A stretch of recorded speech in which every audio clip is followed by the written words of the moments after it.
ಸೂರಜ್ ರೇವಣ್ಣ ವಿರುದ್ಧ ಎರಡನೆಯ ಕೇಸ್. ಸೂರಜ್ ವಿರುದ್ಧ ದೂರು ದಾಖಲಿಸಿದ್ದಾರೆ ಪರಮಾಪ್ತ. ಹೊಳೆನರಸೀಪುರದ ಠಾಣೆಯಲ್ಲಿ ಸೂರಜ್ ವಿರುದ್ಧ ಈಗ ಕೇಸ್ ದಾಖಲಾಗಿದೆ.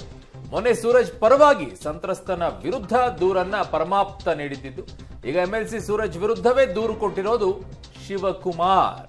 ಕಳೆದ 3 ದಿನದಿಂದ ಬೆಂಗಳೂರಿನಲ್ಲೇ ಇರೋದು ಶಿವಕುಮಾರ್. ಆರಂಭದಲ್ಲೇನೆ ಅವರ ವಿರುದ್ಧ ನಿಂತ್ಕೊಂಡಂತಹ ದೂರನ್ನ ಕೊಟ್ಟಂತ ಸಂತ್ರಸ್ತನ ವಿರುದ್ಧವಾಗಿ ದೂರನ್ನ ಕೊಟ್ಟಿದ್ರು. ಬಟ್ ಈಗ ಸೂರಜ್ ವಿರುದ್ಧ ದೂರನ್ನ ದಾಖಲಿಸಿದ್ದಾರೆ ಪರಮಾಪ್ತ. ನೋಡಿ, ಪ್ರಜ್ವಲ್ ಅವರಿಗೂ ಕೂಡ ಕಂಟಕವಾಗಿದ್ದು ಅವರ ಆಪ್ತ, ಅದರಲ್ಲೂ ಡ್ರೈವರ್. ಈಗ ಸೂರಜ್ಗೂ ಕಂಟಕವಾಗ್ತಾ ಇರೋದು ಅವರ ಪರಮಾಪ್ತ. ಹುಷಾರು, ಯಾರ್ಯಾರು ಸಚಿವರು, ಯಾರ್ಯಾರು ಶಾಸಕರು, ಯಾರ್ಯಾರನ್ನ ಪರಮಾಪ್ತರಂತ ಇಟ್ಕೊಂಡಿದಿರೋ, ಆಪ್ತರಂತ ಇಟ್ಕೊಂಡಿದಿರೋ, ಸ್ವಲ್ಪ ಒಂದ್ಸಲ ಯೋಚನೆ ಮಾಡೋದು ಒಳ್ಳೇದು ಅಂತ ಕಾಣಿಸುತ್ತೆ. ಅವ್ರ ಹತ್ರ ನಿಮ್ಮ ಯಾವ್ಯಾವ ಜುಟ್ಟುಗಳು ಏನಿದೀವಿ ಯಾರಿಗ್ ಗೊತ್ತು, ಯಾವ್ಯಾವ ವೀಕ್ನೆಸ್ ಅವರ ಬಳಿ ಇದೆಯೋ, ಯಾವಾಗ ಅವ್ರು ನಿಮ್ಮ ವಿರುದ್ಧ ತಿರುಗಿ ಬೀಳ್ತಾರೋ ಯಾರಿಗ್ ಗೊತ್ತು. ಬಹಳ ಹುಷಾರಾಗಿರಿ. ಮಿನಿಸ್ಟ್ರು, ಶಾಸಕರು, MLCಗಳು, ರಾಜ್ಯಸಭಾ ಸದಸ್ಯರು, ಸಂಸದರು ಎಲ್ಲರೂ 4 MLA ಇದನ್ನ PA ಗಳನ್ನ ಇಟ್ಕೊಂಡಿರ್ತೀರಲ್ಲ, ಆಪ್ತರನ್ನ. ಅದರಲ್ಲಿ ಕೆಲವರು ಪರಮಾಪ್ತರು ಇರ್ತೀರಲ್ವಾ. ನೋಡಿ ಯಾರ್ಯಾರು ಆಪ್ತರು, ಪರಮಾಪ್ತರು, ಏನೇನು ವೀಕ್ನೆಸ್ಗಳು ಅವ್ರವ್ರ ಬಳಿ ಇದಾವೆ ನಿಮ್ದು ಅಂತ ಹೇಳಿ. ಈಗ ಸದ್ಯಕ್ಕೆ ಪ್ರಜ್ವಲ್ಗೆ ಅವರ ಡ್ರೈವರೇ ಕಂಟಕ ಆದ್ರೆ, ಇಲ್ಲಿ ಸೂರಜ್ ರೇವಣ್ಣ ಅವರಿಗೆ ಅವರ ಪರಮಾಪ್ತ ಶಿವಕುಮಾರ್ ಕಂಟಕವಾಗಿದ್ದಾರೆ. ಆರಂಭದಲ್ಲಿ ಏನೋ ಪಾಪ ಸೂರಜ್ ಪರವಾಗಿ ಅವರು ಹೋರಾಟ ಮಾಡಕ್ಕೆ ಇಳಿದ್ಬಿಟ್ಟಿದ್ದಾರೆ ಅನ್ನೋ ರೀತಿಯಲ್ಲಿ ಹೋಗ್ಬಿಟ್ಟು ಸಂತ್ರಸ್ತನ ವಿರುದ್ಧವಾಗಿ ಒಂದು ಕಂಪ್ಲೇಂಟ್ ಅನ್ನ ಕೊಟ್ಟರು. ಆಮೇಲೆ ಈಗ ರಿವರ್ಸ್, ಡೈರೆಕ್ಟ್ ಸೂರಜ್ ರೇವಣ್ಣ ವಿರುದ್ಧನೇ ದೂರು ದಾಖಲು ಮಾಡ್ತಾ ಇದ್ದಾರೆ. ಸೊ ಇಡೀ ಮಾಸ್ಟರ್ ಮೈಂಡ್ ಶಿವಕುಮಾರ್ ಅನ್ನುವಂಥದ್ದು ಅವಾಗವಾಗ ಆರೋಪಗಳು ಕೇಳಿ ಬರ್ತಾ ಇದ್ದಿದ್ದು. ಸೊ ಅದರ ಬಗ್ಗೆ ಕೂಡ ಈಗ ತನಿಖೆ ಮಾಡ್ತಾ ಇದ್ದಾರೆ. ನನ್ನ ಸಹೋದ್ಯೋಗಿ ಈಗ ಶಶಿಧರ್ ನನ್ನ ಸಂಪರ್ಕಕ್ಕೆ ಸಿಗ್ತಾ ಇದ್ದಾರೆ. ಶಶಿಧರ್, ಈಗ ಏನಂತೆ ಇವರ ಪರಮಾಪ್ತ ಶಿವಕುಮಾರ್ ರಿವರ್ಸ್ ಹೊಡೆದಿರೋದು ಯಾಕಂತೆ? ಅರುಣ್, ಏನು ಅಸಹಜ ಲೈಂಗಿಕ ದೌರ್ಜನ್ಯ ಪ್ರಕರಣದಲ್ಲಿ ಈಗಾಗಲೇ ವಿಧಾನ ಪರಿಷತ್ ಸದಸ್ಯ ಡಾಕ್ಟರ್ ಸೂರಜ್ ರೇವಣ್ಣ ಅವರು ಜೈಲು ಸೇರಿ ಆನಂತರ CID ಕಸ್ಟಡಿಯಲ್ಲಿದ್ದಾರೆ. ಈ ಕಸ್ಟಡಿ ಬೆನ್ನಲ್ಲೇ ಸೂರಜ್ ರೇವಣ್ಣ ಅವರ ಪರವಾಗಿ ಹೊಳೆನರಸೀಪುರ ನಗರ ಠಾಣೆಗೆ ಸಂತ್ರಸ್ತನ ವಿರುದ್ಧ ದೂರು ನೀಡಿದಂತಹ ಅವರ ಪರಮಾತ್ಮ ಶಿವಕುಮಾರ್ ಈಗ ಸೂರಜ್ ರೇವಣ್ಣ ಅವರ ವಿರುದ್ಧವೇ ದೂರ ನೀಡಲು ಹೊಳೆನರಸೀಪುರ ನಗರ ಪೊಲೀಸ್ ಠಾಣೆಗೆ ಬಂದಿರತಕ್ಕಂಥದ್ದು ನೀವು ದೃಶ್ಯದಲ್ಲಿ ಗಮನಿಸಬಹುದು. ಇದು ಹೊಳೆನರಸೀಪುರ ನಗರ ಪೊಲೀಸ್ ಠಾಣೆ.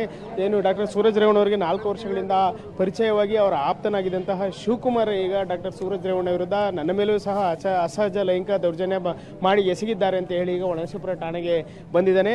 ಏನು ಕಳೆದ 4 ದಿನಗಳಿಂದ ಆತ ಸ್ವಿಚ್ ಆಫ್ ಮಾಡಿಕೊಂಡು ತಲೆಮರೆಸಿಕೊಂಡಿದ್ದ. ಅದಾದ ಬಳಿಕ ಆತನೇ ಈಗ ನೇರವಾಗಿ ಹೊಳೆನರಸೀಪುರ ಪೊಲೀಸ್ ಠಾಣೆಗೆ ಬಂದಿರತಕ್ಕಂಥದ್ದು. ಈಗ ಹೊಳೆನರಸೀಪುರ ಪೊಲೀಸ್ ಠಾಣೆ ಆತ ದೂರನ್ನ ದಾಖಲಿಸ್ತಾ ಇದ್ದಾನೆ. ಅದನ್ನ ಈಗ ಪೊಲೀಸರು ಸ್ಟೇಟ್ಮೆಂಟ್ ಅನ್ನು ಸಹ ಮಾಡ್ಕೊಳ್ತಾ ಇದ್ದಾರೆ. ಏನು ಡಾಕ್ಟರ್ ಸೂರಜ್ ರೇವಣ್ಣ ಇರೋದು ಹೊಳೆನರಸೀಪುರದ ಅವರ ಗನ್ನಿಕಡ ಫಾರ್ಮ್ ಹೌಸ್ ಏನಿದೆ ಅದರಲ್ಲಿ ನನ್ನ ಮೇಲೂ ಸಹ ಅಸಹಜ ಲೈಂಗಿಕ ದೌರ್ಜನ್ಯ ಎಸಗಿದ್ದಾನೆ ಅಂತೇಳಿ ಆತ ದೂರನ್ನ ಕೊಡ್ತಾ ಇರೋದು. ಈ ಮೂಲಕ ಪರಮಾಪ್ತನೇ ಈಗ ಯೂಟರ್ನ್ ನೋಡಿದು ಸೂರಜ್ ರೇವಣ್ಣ ಅವರಿಗೆ ಈ ಸಂಕಷ್ಟವನ್ನು ತಂದು ಒಡ್ಡಿರ್ತಕ್ಕಂಥದ್ದು. ಈಗಾಗಲೇ ಸೂರಜ್ ರೇವಣ್ಣ ಅವರ ವಿರುದ್ಧ ಸಂತ್ರಸ್ತನೋರ್ವ ಅಸಹಜ ಲೈಂಗಿಕ ದೌರ್ಜನ್ಯ ಎಸಗಿದ್ದಾರಂತೆ ಈಗಾಗಲೇ ಶನಿವಾರ ದೂರನ್ನು ದಾಖಲೆ. ಅದು ಸಹ ಆ ಪ್ರಕರಣದಲ್ಲಿ ಸೂರಜ್ ರೇವಣ್ಣ ಈಗಾಗಲೇ ಬಂಧನೂ ಸಹ ಆಗಿ CID ಕಸ್ಟಡಿಯಲ್ಲಿದ್ದಾರೆ. ಆ ತನಿಖೆ ಸಹ ನಡೀತಾ ಇರತಕ್ಕಂಥ ಸಂದರ್ಭದಲ್ಲಿ ಇದೀಗ ಅವರ ಪರಮಾಪ್ತ ಶಿವಕುಮಾರ್ ಸಹ ಈಗ ಸೂರಜ್ ರೇವಣ್ಣ ವಿರುದ್ಧ ಪೊಲೀಸ್ ಠಾಣೆಗೆ ದೂರು ನೀಡಲು ಬಂದಿರತಕ್ಕಂಥದ್ದು. ಇನ್ನೇನು ಕೆಲವೇ ಕ್ಷಣಗಳಲ್ಲಿ ಆತ ದೂರು ನೀಡಿ ಹೊರ ಬರ್ತಾನೆ. ಆ ನಂತರದಲ್ಲಿ ಡಾಕ್ಟರ್ ಸೂರಜ್ ರೇವಣ್ಣ ವಿರುದ್ಧ ಮತ್ತೊಂದು ಅಸಹಜ ಲೈಂಗಿಕ ದೌರ್ಜನ್ಯ ಪ್ರಕರಣ ದಾಖಲಾಗ್ತದೆ. ಈ ಮೂಲಕ ಅವರ ಆಪ್ತನೇ ಅವರಿಗೆ ಈಗ ಕಂಟಕವಾಗಿ ಕಾಡ್ತಾ ಇರ್ತಕ್ಕಂಥದ್ದು.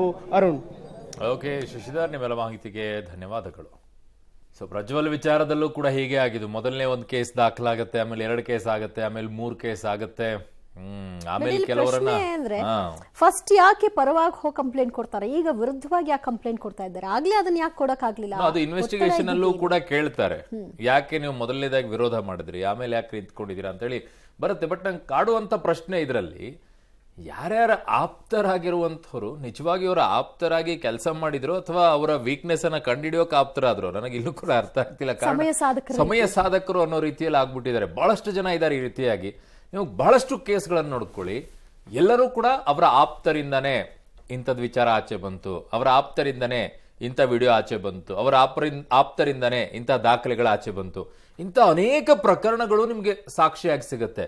ಸೊ ಈಗ ವಿಶ್ವಾಸವನ್ನ ಆಪ್ತರ ಮೇಲೆ ಇಡಬೇಕಾ ಅಥವಾ ಪರಮಾಪ್ತರ ಮೇಲೆ ಇಡಬೇಕಾ ಅನ್ನುವಂಥ ಡೌಟ್ ಈಗ ಬಹಳಷ್ಟು ಶಾಸಕರಿಗೆ, ಸಚಿವರಿಗೆ, ಮಂತ್ರಿಗಳಿಗೆ, ಸಂಸದರಿಗೆ, ರಾಜ್ಯಸಭಾ ಸದಸ್ಯರಿಗೆ, ಜೊತೆಗೆ ವಿಧಾನ ಪರಿಷತ್ ಸದಸ್ಯರಿಗೂ ಕೂಡ ಕಾಡಕ್ ಶುರು ಆಗುತ್ತೇನೋ ಗೊತ್ತಿಲ್ಲ. ಎಲ್ಲೆಲ್ಲಿಗೆ ಹೋಗಿ ತಲುಪುತ್ತೆ, ನಂಬಿಕೆ, ವಿಶ್ವಾಸಾರ್ಹತೆಗಳು ಹೊರಟೋಗುತ್ತೆ. ಬಟ್ ಒಂದಂತೂ ಸ್ಪಷ್ಟ, ತಪ್ಪು ಆದಾಗ ಅದನ್ನ ಎತ್ತಿಡಿಯುವಂತ ಕೆಲಸ ಮಾಡಿದಂಥವ್ರು ಅದೇ ಆಪ್ತರು. ಅದೊಂದು ಬಹಳ ಖುಷಿ ಅನ್ಸುತ್ತೆ, ತಪ್ಪು ಮಾಡಿದಾಗ್ಲೂ ಎತ್ತಿಡಿಯುವಂತ ಕೆಲಸ.